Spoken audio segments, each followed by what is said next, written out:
MadMikeey Gaming. Pokemon. Pokemon's everywhere. Gotta catch them all. Where are they? I see you.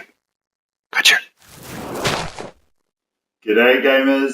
MadMikeey here with another week's edition of Shit I'm Never Gonna Play, aka my gaming haul of the week. And before we get into what we've collected this week, obviously the format's going these days that I'm going to talk about what I've been playing, a few experiences and whatnot. So obviously the big thing going at the moment is Pokemon. I've been playing it. It's been draining my life's battery, figuratively and literally. I'm having to take my charger into work. I actually wasn't able to play today because I forgot my charger. But I've been having a lot of fun with it. It's bringing a lot of communities together. I was actually waiting for my wife at work, at her work, before basketball, and I've actually seen a tower, went over to go take it over. I'm playing it and just building up, almost there, and then somebody's come and they've started knocking it down. I'm like, I'm 35 years old. I'm not going to do this. So I walked away. Then I went back when they'd stopped and took it back over. And then these two guys run at me and they're like, oh, what colour are you? What colour are you? I'm like, blue. They're like, oh, that's all right. You're just training. I'm like, cool. And also this week, just been putting in a bit more time with Final Fantasy 4. Just sort of hit level 26, 27. So I'm still having a lot of fun with that. But obviously uploading YouTube clips and whatnot does sort of affect what online gaming and whatnot I can do. And I did put up another clip yesterday, so if you haven't seen it, I'll give you a link up here to have a look at that. But the main game that's sort of been taking up my time this week has been Shenmue on the original Dreamcast. So, aka the Life Simulator. I'm on the third disc, and basically what you're needing to do on this level is not level, it doesn't do levels, this is a real life game.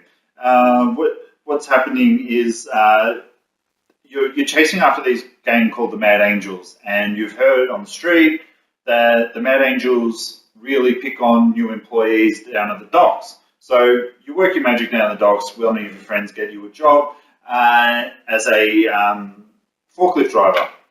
So let the mundaneness begin. As I said, it's real life. So at the beginning of each day, you wake up at about 7:30. You automatically catch the bus to work, so that's good. You don't have to walk down and catch the bus because it is about sort of 3 areas away. And then you start off the day doing a forklift race. So this takes place over sort of 3 or 4 days. I did manage to sort of get last place, first place, second place, and I think first place again. And then what you do is you go and you do your job. You've got to take crates from one area to different warehouses, and in between sort of the story unravels. The game will stop you, you get into a fight, and then you just that's actually one of the moves, not one of my favorite ones. And you sort of work your way up. There's an old homeless guy who is like some jiu-jitsu master, and you start teaching all these new moves. Guy's pretty cool, so shout out to him. But you sort of fight your way through, and then you find out who the boss of this gang is, and then obviously when you find out who he is, you go home. You get a call at night. Your girlfriend's missing. Then you get a call saying, "Oh, you've got her, come and get her." So then you have to go there, and then it's a really cool thing because, like, obviously the forklift driving does get monotonous, but then what actually happens is you got the motor, you can't catch a bus because it's like 3 o'clock in the morning. So you run down to the Harley shop, you knock on your friend's door, you're like, oh, let me in, have you got a bike that works? And he's like, nah, man, nah, bro, they're not working, but I just fixed your friend's hog, maybe go see him. So then you go there at all hours in the morning, you knock, he's like, oh, yeah, sure, take my keys, and throws it, and then you drive, and you've got like a minute and a half, and it took me 3 times. It was really hard. And it was something that I wasn't expecting. This game has got everything. If you have not played Shenmue, you're doing yourself a disservice by not playing this. If you've got it within your means or you have a Dreamcast, get this game. There's alternate ways where you can get, I think, like a plug in the back that will play ROMs, so you don't actually have to mod your Dreamcast. I don't know much about it, but I have been looking into it. And then obviously you save your girlfriend, but it's sort of one of those, you have to do something bad to get her back, and she's like, no, Rio.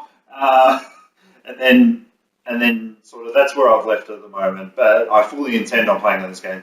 Shenmue 1 and Shenmue 2 are two of the most expensive games other than Metal Gear Solid that I've bought, so I really want to get a return on that investment there. So, and I've heard so many great things, so I'm really going to play. I don't know if I'm going to play Shenmue 2 on the Dreamcast or on the Xbox, because I do have it on both.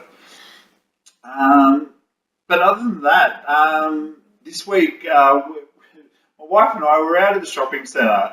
If you haven't, I sort of put a post up about it on Facebook, and everybody really had a good laugh. So basically what we're doing is we're walking up and down the shopping centre of the mall. My wife's actually been looking for some art for a couple of the rooms and whatnot. So in the middle of the shopping aisle near the food court, we found this sort of guy selling stuff. And he's sort of seen me a while away. He's like, hey, do I know you, sort of thing? And I'm like, oh, probably not. I've got a familiar face, sort of thing.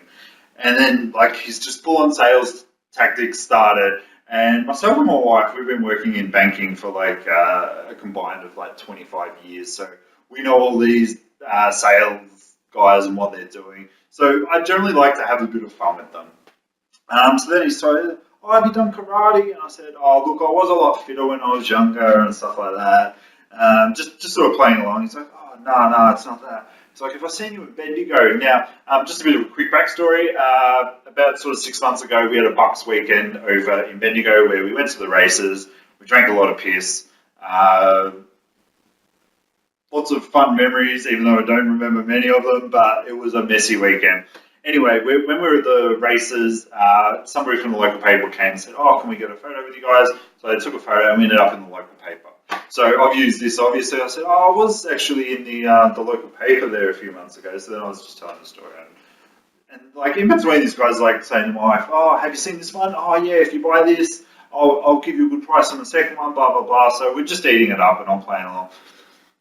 And he's like, no, that's not it. I would have known that. And I looked at Mary and she sort of looked back at me. And then she's just given me this look. And the telekinetic bond that we have, I could just hear her saying, No, Mikey, don't do it to him. Please don't. But I'm like, I've got to. I'm sorry, sweetheart. And I turned to him and I said, I do have a fairly successful YouTube channel. I've got 15 followers. And she has almost lost the plot. She's like, and she started cracking up herself laughing. You really had to be there to see it, but it was so funny just the look on her face when I've said that, because she knew it was coming. She knew, because I talk about it, because obviously I finished my last week's YouTube clip. It was on the Saturday and I'm just talking about it, and she knew it was coming. And we've just walked off. She's laughing, and this guy's got this really weird looking on his face, like, what the fuck just happened, sort of thing. So yeah, that happened. I'm not going to lie about that. So, into the shit I'm not going to play. No, sorry. Firstly, I want to give a shout out to a lot of people who have been supporting me. Hopefully, if you made it this far into the clip. People like my friend George, who actually really encouraged me to start getting into this. He's like, dude, just do what you love. Get out there. Put out as much as you can. And he gives me a lot of good, honest feedback, and I really appreciate it. Like, I talk to him about it a lot, and he puts up with it. So thanks, George. Next up, my brother-in-law. He's always the first one to leave a comment on the YouTube. You may see him on there, Louis. Also, my nieces. They show a lot of this stuff to the kids at school. So I do try and keep it PG, but obviously the main title of it isn't exactly PG. But they're grown up. So Becky and Jess, thank you. Also, my wife, she puts up with this. There was actually one night when, because generally this night is when we watch a lot of movies or whatnot. She was actually just sitting on this couch over there, just all snugged up. And I'm like, if you're going to sit there, you cannot laugh. And to her credit, she made it the whole way through without laughing. And she gave a lot of good feedback, which was really good. So hopefully you guys are reaping the benefits of that. And yeah, she's actually got her own Facebook page. It's called Shit My Husband Makes Me Watch. So you can see a little bit of correlation there. It's really funny. She does put a lot of time and effort into movie reviews. So basically, I'll make her watch some shitty titty movie or something like that, and she will just put up a review. I think we've got a 50-50 strike rate of movies that she actually likes, but she makes it really funny. I'm really pushing her to do a YouTube channel, but she's really shy. And just recently I started talking to a bloke that you may sort of see on the Facebook page, Henry. Now Henry goes by the handle of MacBeezy_. I sort of started talking to him one night where I uploaded a YouTube clip and I sort of put out there on Twitter, when you finish recording your video at 9:30 and still editing at 9 p.m. and still editing and uploading at 5:30 a.m. # the struggle is real. He sort of came and he was talking to me. He's like, preach, brother, and we started talking from there. And he's been really good. He's been giving me a lot of good suggestions on how to sort of get everything out there. So MacBeezy, my man, we have been talking about possibly doing a podcast via Skype. So maybe keep an eye out on that. We're just trying to sort of nut out how we can get it working, because the bloke's in America, I'm in Australia, 2 different time zones, but hopefully we can get something worked out, because I feel that the passion that we have for gaming and YouTube and everything like that is on a very even keel. So now, on to the shit I'm not going to play. First one was a Dreamcast game, which I was really rapt to get. It's Phantasy Star Online. Now, I was very hesitant to actually buy this game initially, because it's an MMO.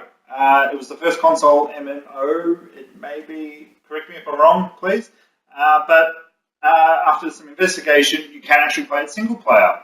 And plus, I don't have any internet connection there to my Dreamcast. And there's actually a version 2 out there which has the add-ons. It actually came out on PC afterwards, then GameCube, PlayStation 2, Xbox. It was out everywhere. But it's a bit of a departure from your normal Phantasy Star games, where it's not sort of your turn-based RPG. It's a hack and slash. So this is probably about 5th or 6th in line on the Dreamcast of games that I'm going to play. Next up, I've got a couple of PlayStation 2 WWF games. SmackDown Just Bring It and SmackDown Shut Your Mouth. So yeah, the collection is getting more complete as the day goes. I picked these up for about $4 each. So Just Bring It came out in 2001. It had an enhanced story mode, authentic entrances, 70 match types, thousands of moves. Yeah, right. And Taz and Michael Cole call the action, because that's a really awesome selling point. Kurt Angle and Rock grace the cover on this one, which obviously you'll see. It's actually got an old sticker on here, which in some old clips, you know how much I love stickers, especially old ones. And SmackDown Shut Your Mouth. I think this is when Hulk Hogan finally came back, because he's on the cover. So this has got, it's actually a bit more relevant to today's time. This was where it actually had a draft in the storyline. So the WWE just had the roster split with a draft and whatnot this week. So this one's actually got backstage areas, all new draft, and build your own drama with real WWF storylines. And that's right, it says WWF, baby. Ding. Next up, we move to the Xbox. I got Driver Parallel Lines. Now, this was coming off the back end of Driver 3, which was not the best game critically. I actually didn't mind it. There was a few bugs. Out of the car was a bit buggy and whatnot, but it had Michael Marston as Tanner in it. This one actually isn't Tanner, but it's actually got a really interesting story. So start off in the 1970s, so you've got all the music from the 70s. You're just looking to have fun, hookups, a bunch of guys with a killer plan. Nothing can go wrong. Don't ever say anything can't go wrong. That's like saying, here, hold my beer, watch this. Something bad is going to happen. So the dude goes to prison, and then he comes out in 2006. So you actually play a portion of the game in the 70s, and then when he gets out of prison in the 2000s. So that's actually got a really interesting premise. So I did actually play this on the PC a little bit. It's really cool. So maybe I'll play it one day. You never know. Next up, this was a throw-in with a game which they wouldn't split, which I was pretty peeved about. But Matt Hoffman's Pro BMX2 obviously came out on the back end of the success of the Tony Hawk franchise. I did play a couple of these back in the day, but didn't really get into it. It was just too much to spin and land backwards, forwards. It just did too much. Now, this was the reason that I did get this one, purely on the fact that it is banned in Australia, but it does have titties and tatas, BMXXXX. I did actually buy this originally when it came out. It was one of the first ones that I sort of did buy from an online store overseas in the UK. Basically, it was banned here because it had videos of strip clubs, and you could pick a chick character and ride around topless, because that's what heaps of people do. It's actually got not a half bad soundtrack though. It's got NERD on there. Actually introduced me to lots of them. So I did play a bit of this, obviously for the movie value, but it's not the best. But you know what? It's something that's very hard to come by. Next at last on the Xbox was a game called Death Row. Now this is purely emotional value, to be honest. It's like a Bloodsport sort of futuristic Tron type of game where you play with rings and you play against each other. So I used to play this with a friend of mine, Debo, all the time. He used to come over and we used to play it for hours and hours and on. Now, it wasn't my most favourite game, but he really enjoyed it, so we played it a lot. And at that time, I had an Xbox S controller and the Duke controller. And he always complained about using the Duke controller, so I had to use it. And I used to get blisters on my thumbs because we used to play it that much. Oh, cool. This is actually the uncensored version. So this has got full blood, full swearing, full violence. So that's a plus. But yeah, this is going to bring back some really good memories when I play it. Next up, onto the Xbox 360, we have Dead Space 2. So I think the collection's almost complete on that one. I think I've only just got Dead Space 1 left to get. It is a Asian version, but it's English, it'll work. I didn't know that it was 2 discs actually, so